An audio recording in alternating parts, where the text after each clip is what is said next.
예, 오늘 여러분과 나눌 말씀은 두 밥상이라는 제목으로 말씀을 나누고자 합니다.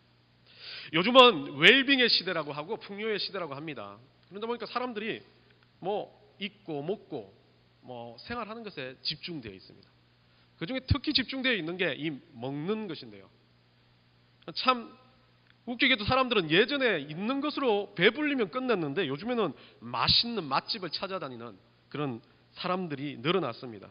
저 또한 그 중에 한 명이죠. 맛있는 집 있으면 찾아가 봐야 되고요. 먹어봐야 되고 1시간을 줄을 서서라도 그 맛집을 꼭 챙겨가야 된다는 생각을 합니다. 그런데 웃기게도 오늘날 이런 모습들이 왔던 현대의 사람들의 모습 속에는 이제 더 이상 할 게 없다는 거예요. 너무 즐길 것이 너무 많지만 예전보다 더 풍요롭지 못한 삶을 살아갑니다. 세상에 수없이 만나는 것들을 찾아다니면서 그것들을 취하고 그것들의 의미를 부여합니다. 그런데 진짜 의미는 그것들을 취해서 주는 의미가 아니라 밥상이라는 존재 자체가 의미라는 거죠.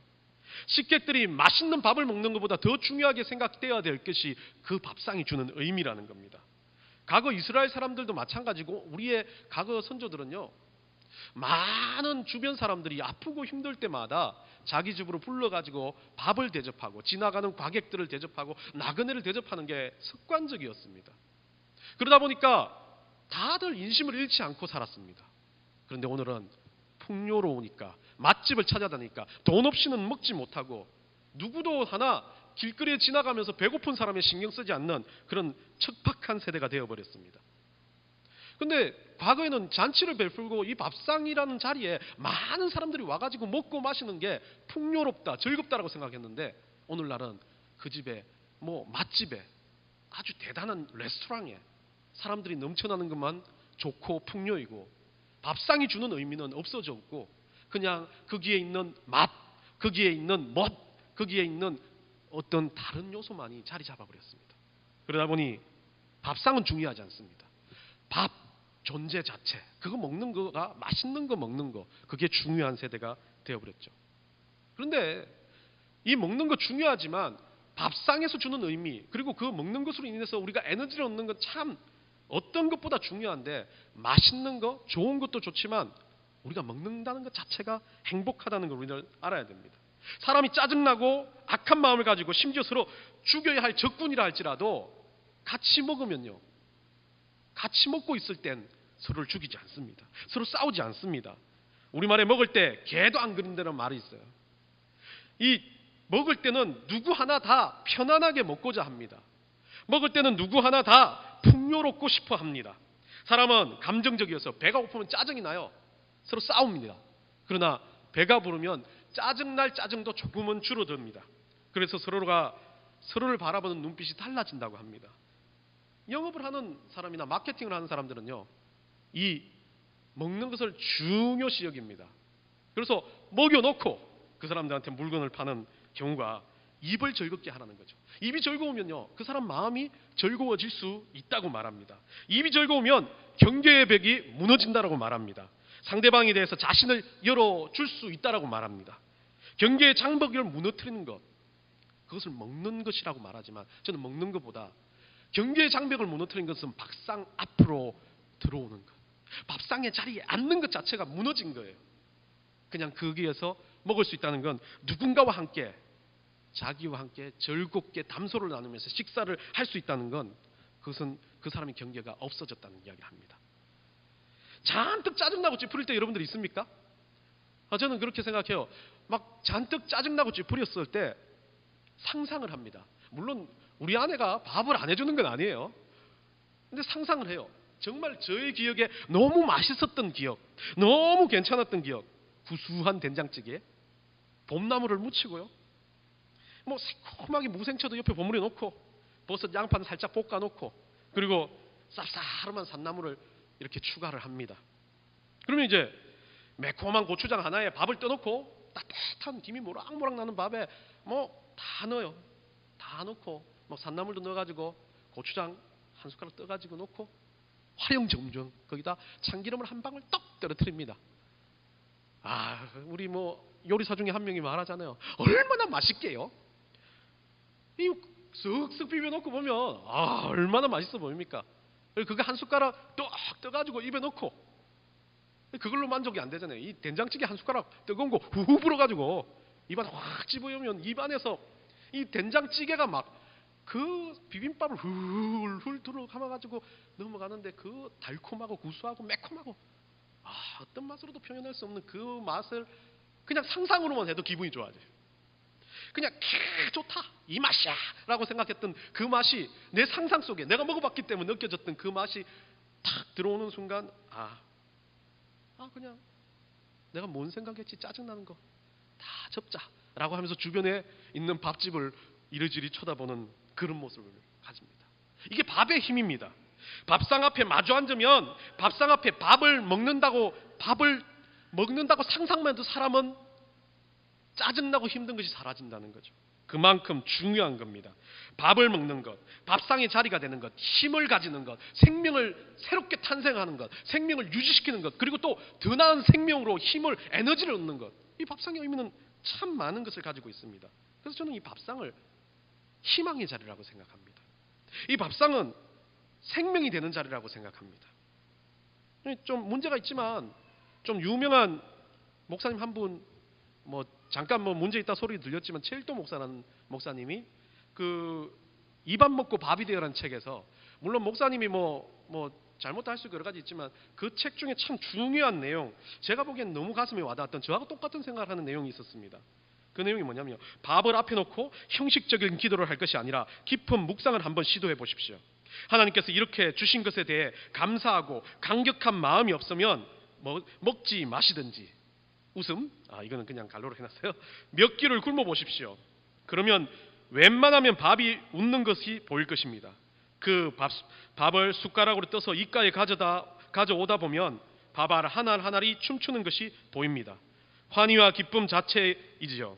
이 밥이 이 생명들이 또 다른 생명을 살리기 위해서 생명의 역사를 거듭해서 제가 살고 있는 것이죠. 우리는 다 생명 있는 것들을 먹지 않습니까? 예. 밥값하고 사는 인생은 생명력을 재창출하는 인생이라는 거예요. 땀 흘리며 노력하며 다시 밥을 먹고 힘을 내서 사는 인생. 밥 먹고 죽지 않고 밥 먹고 힘내서 살자. 이게 그 목사님의 말이지만 저도 똑같다고 생각해요. 그런데 저는 한 가지 더 있어야 된다고 해요. 우리 그리스도인들은 단순히 죽지 않고 살기 위해서 밥을 먹는 게 아니라 이 밥을 먹고 죽음을 이기라는 거잖아요. 이 밥을 먹고 우리가 죽음을 이긴 저 천국에 대해서 저 소망에 대해서 가르치고 전하고 전파하자는 사명을 가진 거 아닙니까? 오늘은 맛집을 소개하고자 하는 건 아닙니다. 우리 인생에 있어서 어쩌면 우리가 직접 받지는 못했지만 가장 존귀하고 가장 아름다운 두 가지 밥상에 대해서 여러분과 나누고자 합니다. 그 첫 번째 밥상은요. 누가복음 22장에서 오늘 처음 읽었던 누가복음 22장에서 나왔던 예수님이 마지막 만찬이라고 하는 라스트 서퍼라고 이야기하지만 이 마지막 만찬이라고 하는 이 밥상을 이야기합니다. 이 밥상이 전제가 붙습니다. 고난 받기 전의 밥상이라고 말합니다. 예수님은 이 밤이 지나면 이제 인간으로서 당해야 될 최고의 고난을 당합니다. 본인 스스로 예수님은 하나님의 아들이시기 때문에 신이시기 때문에 알고 계세요. 얼마나 고통당해야 될지 자신의 죽음 앞에서 얼마나 비참한 고통을 당해야 될지 알고 계십니다. 그런데 그 고난 앞서 제자들을 청합니다. 자신이 죽음 앞에 제자들 모아놓고 식사를 청하시는 것입니다. 여러분 오늘 여러분의 마지막 식사를 여러분이 한다고 생각해 보십시오. 밥이 넘어가겠습니까? 이 밥 먹고 죽으러 가는데요. 이 밥 먹고 죽어야 되는데요. 밥은 즐겁고 힘이 되고 에너지가 돼야 되는데 그 밥을 먹고 나면 죽어야 된다고 생각하면 이 밥은 모래알 씹는 것 같아요. 먹고 싶지가 않을 겁니다. 그런데 예수님은요. 이 마지막 식사를 평소와 같지 않게 정해가지고 자리를 만드시고 식사의 자리를 베푸십니다. 그 음식이 목에 넘어가지는 않을지 모르겠지만 예수님은요. 이 마지막 식사의 의미를 부여하고 싶으십니다. 예수님이 죽이시기 전에 이 밥상은요. 단순히 먹는 것으로 끝나는 자리가 아니라는 것을 가르쳐 주십니다. 이 밥상에서 예수님은요. 그들에게 가르치고 싶습니다. 제자들이 분명히 배신할 건데 제자들이 좌절할 건데 실패할 건데 그래도 예수님은 이 밥상에서 예수님이 고난 당하실 것이라는 것, 예수님이 고난 당하고 메시아로서 다시 부활하실 것이라는 것에 대해서 가르치시려고 합니다. 예수님이 그래서 이 자리에서 그들을 초대할 때 오늘 성경 구절에 뭐라고 말하냐, 누가복음에 이야기를 합니다. 너희와 함께라고 말합니다. 너희와 함께라는 이 구절을 말하면서 예수님 뭐라 그래요? 이 제자들을 부르셨는데 너희와 함께라는 이 대상에 제자들만 포함되어 있는 게 아니라 오늘 우리를 말하기도 합니다. 오늘 우리를 향해서 예수님은요, 그 십자가 돌아가시기 전 그 전에 먹는 마지막 식사에 우리를 초대하십니다. 계시록 3장 20절에 보면요, 볼지어다 내가 문 밖에 서서 두드리노니 누구든지 내 음성을 듣고 문을 열면 내가 그에게로 들어가 그로 더불어 먹고 그는 나로 더불어 먹으리라고 말씀하십니다. 예수님 이겁니다. 누구야 너하고 같이 먹고 싶어? 내 마지막 식사야. 근데 그 마지막 식사의 자리에 다른 어떤 누구가 아니라 너, 내가 사랑하는 한성훈 너를 초대하고 싶어. 예수님이 그렇게 초대하신 겁니다. 그리고 나서 이 고난의 밥상을 여시고 예수님이 설명하시는 거예요. 이 밥상은 그리스도인이 앉아야 할 밥상입니다. 이 밥상은 진짜 제자들이 앉아야 할 밥상입니다. 지금도 오늘도 예수님은 이 밥상에 계속해서 초대하시고 부르십니다. 저 세상에 있는 모든 영혼들에게. 저뿐만 아니라 누구든지 예수님은 이 밥상에 올 수만 있다면, 예수님의 떡을 떼고 예수님이 주신 떡을 떼고 그 피를 마실 수 있다면 그들을 가지고 뭐라 그럽니까? 그리스도인, 내 자녀, 내 새끼라고 말씀하시는 겁니다. 이 밥상의 초대는 쉬운 초대가 아닙니다. 세상의 어떤 초대보다 힘든 초대예요. 이 밥상에 들어가면 어떻게 돼요? 그리스도인으로 살아야 된다는 겁니다. 그리스도인이 앉아야 할 밥자리지만 이 고난의 밥상만 있다면, 예수님이 당할 고난, 예수님이 메시아라고 생각했는데 없어져 버렸고 제자들은 실패하고 자절한 마음으로 뿔뿔이 흩어집니다. 그런 밥상이었다면 제자들도 어떻게 생각했어요? 마지막 그 밥상, 아무것도 의미 없는 밥상이 되어버리는 겁니다. 고난의 밥상은요, 어찌 보면 그 깊이 깨닫지 못하면 허무한 밥상입니다. 모든 게 없어진 밥상입니다. 아침에 어쩌면 부활하신 예수님이 없으면 그 밥상은 정말 처절하게 아픈 밥상입니다. 그런데 이 부활의 밥상, 저는 이제 뒤에 나올 부활의 밥상을 먼저 이야기하는데요, 이 부활의 밥상이 있기 때문에 이 고난의 밥상은 어쩌면 전초전이었다는 거죠. 처음 밥을 먹은 제자들, 예수님과 함께 이 고난의 밥상, 처음에 밥상을 먹었던, 첫 번째 밥상을 먹었던 제자들은 예수님이 무슨 말을 하는지 몰랐습니다. 그러다 보니까 그냥 분위기는 익어가고 어떤 예수님 말씀은 참 무겁고, 그러다 보니 아무 말 못하게 진지하게 밥상에 참여하십니다.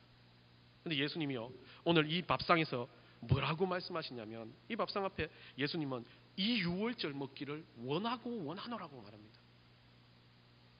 예수님 뭐예요? 아플 거 알고 계세요. 죽을 줄 알고 계세요. 그래서 뭐라고 제자들을 말해요? 내 새끼들아, 12명이 내 새끼들아.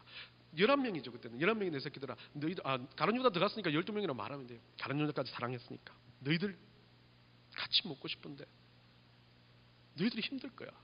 나 죽고 나면 너희들 다 나 배신하고 뿔뿔이 흩어져 가지고 다 원래 자리로 돌아가서 아무것도 없는 것처럼 살 거야.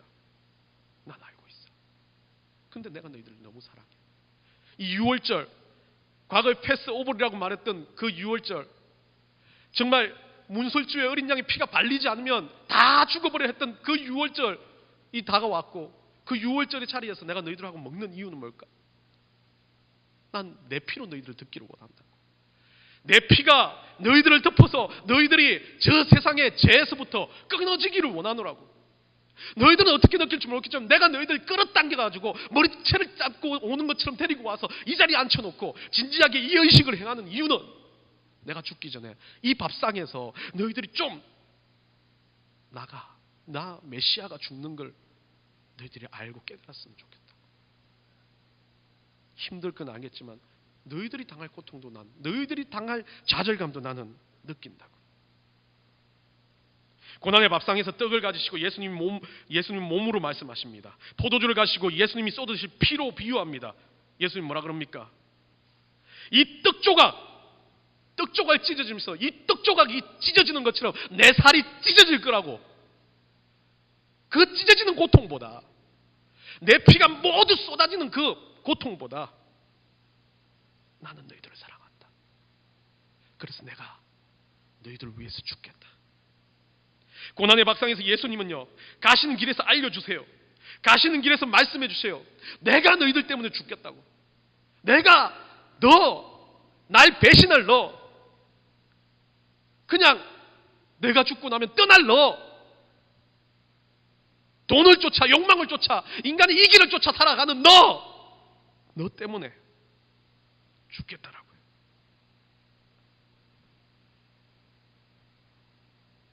결국 고난의 밥상은 예수님이 그들에게 죽겠다라고 말하는 밥상입니다. 마지막 밥상이며 유언의 밥상이며 죽음 앞에 선 밥상이었습니다. 그리고 그 제자들에게 그 밥상의 가장 큰 의미는 내가 죄인이고 죄인인 나를 배신하고 이때까지 수없이 가르쳤지만 깔아먹지도 못하는 정말 바보 같은 너 사랑해. 성우야, 너 그렇게 사랑해. 너 사랑해서 내가 이 마지막 밥상에서 너를 데려다 놓고 엉덩이 두드려주며 먹이고 싶어.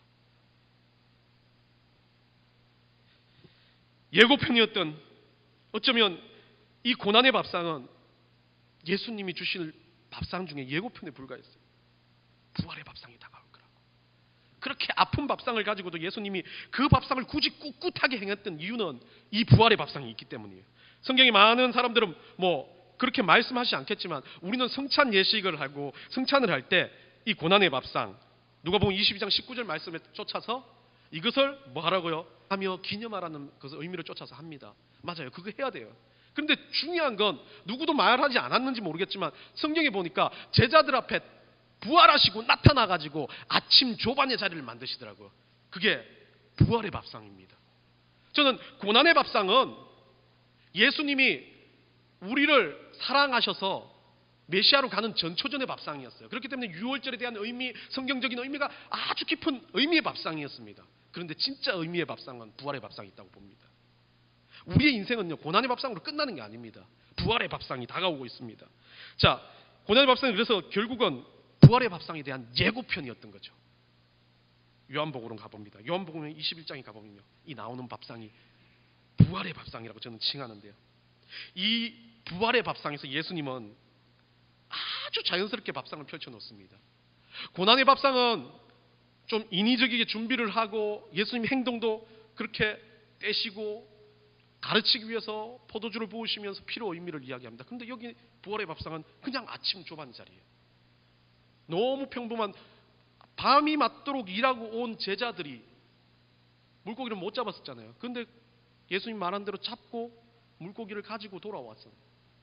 가지고 돌아오면서 이제 예수님이 거기에다가 배신하고 떠난, 부인하고 떠난 그 제자들을 불러 모으면서 아침의 밥상의 자리를 만듭니다. 아주 전형적으로 우리는 그렇게 대단하게 생각할 그게 없어요. 그냥 바닷가에 아무것도 없어요. 예수님이 준비한 떡 몇 조각과 물고기 몇 마리 있는 거예요. 그냥 일반적인 아침을 먹는 자리입니다. 부활의 밥상은 이 아주 평범한 삶의 자리를 이야기하죠. 이 예수님의 이 부활의 밥상에서 정말 가장 핵심적인 이야기를 하는데 오늘 그걸 좀 살펴보기를 원합니다. 예수님은요, 고난받기 전에 밥상보다 지금의 부활의 아침 밥상이 예수님 입장에서 더 무거운 밥상이에요. 왜냐하면 이 밥상을 먹는, 이제 고난의 밥상으로서는 예수님이 죽었지만, 예수님이 목숨을 걸었지만, 이 부활의 밥상을 먹는 하나님의 자녀들, 그 제자들은요, 이제 그들이 목숨을 걸 거거든요. 베드로도 목숨을 걸고 같이 일했던 제자들 모두 다 예수님 때문에 죽고 복음 때문에 죽겠다고 목숨을 거는 밥상이니 예수님한테는 고난의 밥상보다 이 밥상이 더 무거웠을 거예요. 어쩌면 이 제자들이 얼마나 힘든 상황에 들어가야 하는지 알고 있었어요. 예수님은. 제자들은 어떻습니까? 힘든 상황에 들어가는 거 알고 있지만 앞에 예수님 죽을 땐 몰랐지만 알고 나니까 기꺼이 제가 죽겠습니다. 이 밥상 앞에서 제가 주님 주신 대로 먹고 내가 세상으로 달려가고 싶습니다라고 말하는 거예요. 죽을 만큼 힘드세요? 죽을 만큼 어려우세요? 부활절은요, 부활의 아침은요, 막 기쁘다 행복하다가 아니에요. 메시아가 나를 위해서 오셨다. 그래서 내가 그것 때문에 너무 기쁘다, 행복하다. 맞아요. 그 마음이니까 그 마음 이후에 있는 게 뭐냐면 내 삶에서 예수 그리스도 인해서 내가 죽겠다라는 그게죠. 그게 부활의 밥상이 주는 의미예요. 죽음도 이기는 힘을 얻는 것, 그게 바로 부활의 밥상이에요. 나 죽어도 괜찮겠다. 예수님이 이 밥상에 초청해가지고 나를 먹여주셨는데 내가 부인했던, 나를 위해서 죽으셨던 예수님 위해서 나도 죽겠노라고 맹세하는 밥상, 이 밥상 아닙니까? 부활절은 그래요. 제가 부활절을 너무 무겁게 만들어버렸네. 죽음만큼 힘든 상황에서 부활의 밥상을 받는 사람은 그 죽을 만큼 힘든 상황을 뛰어넘어 진짜 죽겠다라고 생각하고 살아가는 겁니다. 진짜 복음을 위해서 죽겠다라고 생각하며 살아가는 겁니다. 고난과 부활의 밥상을 주면 예수님이 우리들에게 이렇게 말하고 싶은 거예요. 나는 너를 위해 죽겠다. 그리고 너희들은 나 예수 그리스도의 죽음으로 인해 구원을 얻을 것이다. 고난의 밥상에서는 그렇게 예수님 말했어요. 거기까지예요. 근데 부활의 밥상에서는요, 예수님이 무언으로 말하고 싶은 게 그거예요. 이 밥 먹고 나와 죽자. 이 밥 먹고 내가 갔던 길 걸어갈래? 성훈아, 부활의 밥상인데, 다시 내가 살아난 밥상인데, 이 밥상 앞에 서는데 네가 이 밥을 먹으면 죽으러 가야 되는데 내가 이 밥을 먹이고 싶겠냐? 예수님 마음은 그거예요. 베드로에게 그렇게 3번이나 묻잖아요. 물론 베드로한테 묻는 게 우리 모두에게 묻는 건 똑같아요. 성훈아, 다시 한번 물을게. 이 밥 먹고 이제 나가면 너 왕따 당해. 이 밥 먹고 이제 나가면 너 죽을 만치 힘들 거야. 이 밥 먹고 이제 나가면 너 아무도 너 도와주는 사람 없어. 이 밥 먹고 이제 나가면 누구 하나 너한테 손 벌려줄 사람도 없어. 그래도 갈래? 제자들은 어땠습니까? 제가 가겠습니다. 제가 죽겠습니다. 이 밥에서 좀 중요한 한 가지 요소가 있는데요. 우리가 아는 153이라는 단어입니다. 왜 다른 기록에서는 앞쪽에 이 마태복음에서도 나오고 하는 기록들에서는 물고기를 잡았다. 이 제자들을 부르실 때, 예수님 처음에 제자들을 부르실 때 깊은 곳으로 가서 던지라고 이야기했어요. 근데 오늘은 오른편으로 던지라고 했어요. 밤이 왔도록 이 제자들은 물고기 잘 잡는 사람들인데 물고기를 못 잡았다가, 밤이 왔도록 한 마디를 못 잡다가 예수님이 시킨 대로 했을 때 그때는 그물이 지지도록 잡았는데, 이때는 이상히 요한이란 이 요한은 독특하게 153이라고 적어놔요. 153마리. 그래서 이 153 뭐 여러분들 아시겠지만 미연 볼펜이 뭐 153 적어가지고 대박 쳤다 뭐 그런 의미가 아니에요. 모르겠어요. 다른 사람은 어떤 의미로 정하는지 모르겠지만 저는 성경 분명히 보는 거, 왜 153을 적었을까? 왜 이 의미를 하나님이 말씀하셨을까? 왜 12강줄이라고 말하고 오병이의 기적을 베푸고 12강줄이라고 강줄이게 부었다고 하면 되는데 왜 12강줄이라고 정확히 적으실까? 라는 것을 집중하게 돼요. 부활하신 주님께서요, 이들은 한번 주님을 믿지 못했던 사람이에요. 믿음 없는 존재들이었어요. 근데 그들 앞에 뭐예요? 153마리. 그 중에서 물고기 한 마리 꺼내와. 물고기 가지고 와. 그 물고기를 정확히 바라봐. 뭐예요? 증거예요, 증거. 153은요, 단순한 숫자가 아니라 우리 하나님이 너 과학 좋아해? 너 팩트 좋아해? 너 현실 좋아해? 야, 현실적으로 봐. 내가 줬잖아. 153마리. 그냥 많은 것이 아니라 153마리. 부활의 증거입니다. 예수님이 능력의 증거입니다. 어떤 사람은 어떻게 말할지 모르겠지만 저는 성경에서 그걸 봤어요. 153이라는 그 숫자 안에 적혀 있는 의미는 예수 그리스도가 주시는 능력인데, 그 능력이 뭐냐면 부활하신 능력이에요. 그 153이면 증거를 보면서 우리는 어떻게 해요? 예, 확실합니다. 정확합니다. 과학도 능가하는 하나님. 그래서 내가 죽겠습니다. 그 증거를 보는데 내가 안 믿겠습니까? 물고기에 터져나가서 그물이 찢어지지 않고 153마리라고 들어와 있는데 153이라는 숫자만 생각하면 제가 예수 그리스도를 다시 생각하지 않겠습니까? 우리는 어쩌면 매일매일 똑같은 이런 153의 증거를 받고 살아갑니다. 제자들은 그 순간 아무 힘도 없고 의지도 없던 존재였어요. 왜냐하면 좌절했기 때문에요. 예수님이 물고기를 끌고 오라고, 물고기를 오른편 던지라고 할 때까지도 얘들은 고기 잡는 것보다는 멍하니 내가 왜 살지? 이 카드 죽는 게 낫지. 의미도 없어. 메시아도 없어졌고, 아니 그때는 메시아라고 생각 안 했지 몰라요. 예수님이란 리더도 없어졌어.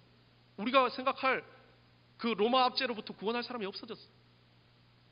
그냥 계속해서 물고기만 잡을 거야. 멍청하게 물고기를 잡았는지 몰라. 그래서 못 잡았는지도 모릅니다.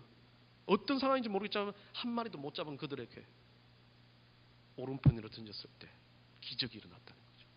그 기적을 보여주면서 예수님은 부활하신 모습으로 다시 나타나가지고 부활의 밥상을 놓으시고 뭐라고 말합니까? 아무 말 안 해요. 물고기 좀 가져와라 거기서. 그 말이 무슨 말일까요? 제자들은요 얼마나 안절부절 못해서 베드로는 먼저 뛰어서 내렸다 그러잖아요. 그래서 베드로가 또 물고기를 가져와요. 그러면서 제자들도 다 똑같았겠죠. 아무것도 할 수 없는 그들이 예수님 앞에 그냥 고개 쳐박고 앉아가지고 예수님 나 죽여줘요. 제가 몰랐어요. 153마리라는 증거가 있고 예수님 살아오신 부활의 증거가 있고 이 아침 밥상에서 제가 무엇을 해야 되겠습니까? 라고 물을 때 예수님은 그런 거죠. 아무 말 안 해요. 베드로한테는 이야기하지만 그 말이 우리한테 한 말이에요. 이제 나와 함께 죽을래? 이제 나와 함께 죽을래?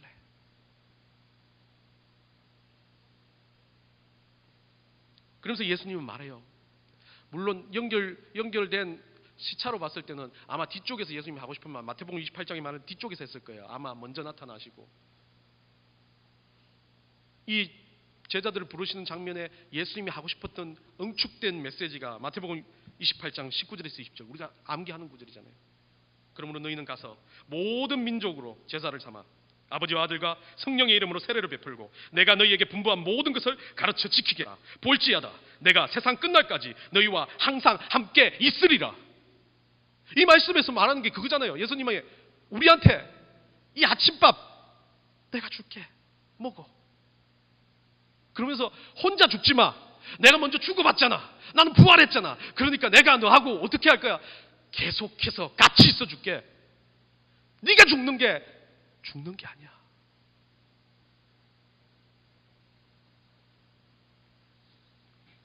예전에 논산훈련소에 잠깐 친구들 데려다 주러 갔다가 옆자리에서 앉아있는 아버지와 아들의 대화를 제가 의미 깊게 들은 적이 있습니다. 참 시골에서 올라왔나 봐요. 그래서 아버지가 그 논산훈련소 앞에 고깃집에서 우리는 갈비탕을 먹었는데 고기를 구워 먹고 있더라고요. 한우. 그래서 아버지가 그래 아버지가 시골에서 왔는가 봐요. 그래서 마음껏 뭐 경상도인지 모르겠는데 마음껏 못 미겠다 뭐 이렇게 이야기하는 거 보니까 경상도 같았어요. 기억이 남는 건 그래요.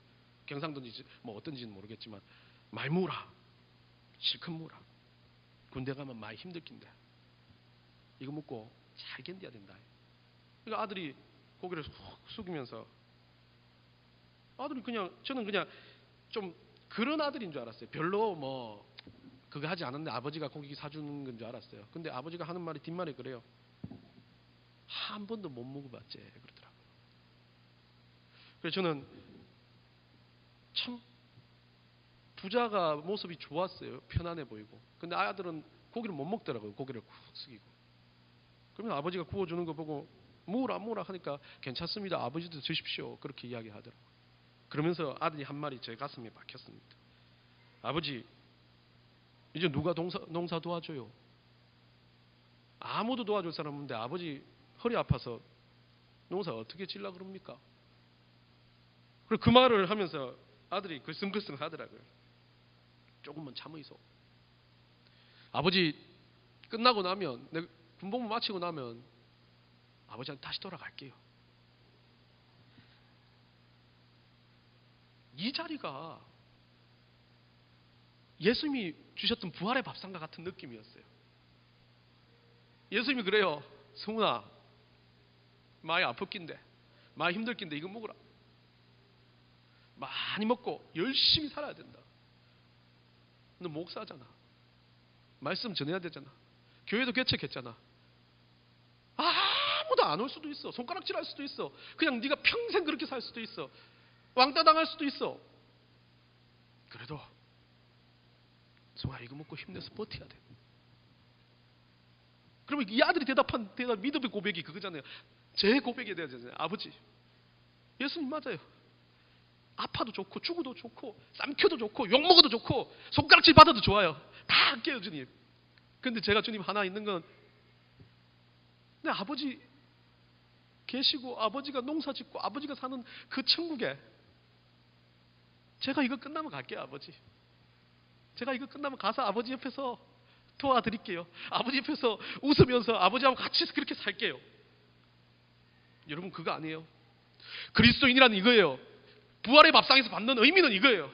힘을 얻는 거예요. 힘들 거라고 말한 예수님 앞에서 그냥 아무 말을 안 하는 예수님이 그 말의 의미를 부여하는 거예요. 그리고 눈물로 그 밥을 먹는 겁니다. 자기 자신을 회개하면서 한편으로는 예수님, 이제 남은 인생 동안 진짜 죽겠습니다. 죽음으로 살겠습니다라고 말하는 거죠. 예수님이 이 밥상에서 제자들과 우리에게 이런 심정으로 밥을 베푸셨고, 이 부활의 아침에 모든 그리스도인이라면 이 밥상을 받아야 된다는 거예요. 우리에게는 이 밥상에서 보여준 것과 같은 지극한 사랑으로 우리를 위해서 죽으시고 우리를 위해서 다시 부활하셔서 오셔가지고 그냥 평범한 일상의 삶의 자리에서 밥을 떼어놓고, 성훈아 오늘도 살아야지, 성훈아 오늘 힘내야지, 누구야 오늘도 세상 가운데서 살아야지 라고 주시는 그 밥상이 부활의 밥상인 겁니다. 우리 인생은 어떻게 살아야 되겠습니까? 그냥 변화없는 밋밋하게 밥만 축내는 사람으로 살아갑니까? 아니면 예수님 말하는 것처럼 이 밥 먹고 같이 죽자라고 할 때 예수님이 손을 붙잡고, 예수님, 저는 능력 없고 자질 없는 자지만 그래도 주님이 쓰신다면 죽겠습니다 라고 하는 게 있습니다. 예수님은 고난의 밥상으로 이 부활의 밥상을 보여주시려고 했습니다. 예수님은 이것을 기념하라고 하셨을 때, 기념이라는 건 그 기념하는 것에 단순히 기념하는 것으로 끝나는 것이 아니라 죽음을 넘어서서 살아라, 삶으로 증명해 드려라, 죽을 때까지 예수 그리스도의 자녀이라는 것을 이 밥 먹고 나가서 행해라 라고 말하는 거죠. 부활의 밥상은 그겁니다. 고난을 뛰어넘는 부활의 밥상. 부활의 주의 아침에 우리는 이런 밥상을 받으셔야 됩니다. 그리고 이 밥상 앞에서 우리는 진지해져야 됩니다. 그리고 이 밥상을 들고 세상으로 나아가 예수님이 주신 밥상을 믿지 않는 영혼들한테 드려야 됩니다. 기도하겠습니다.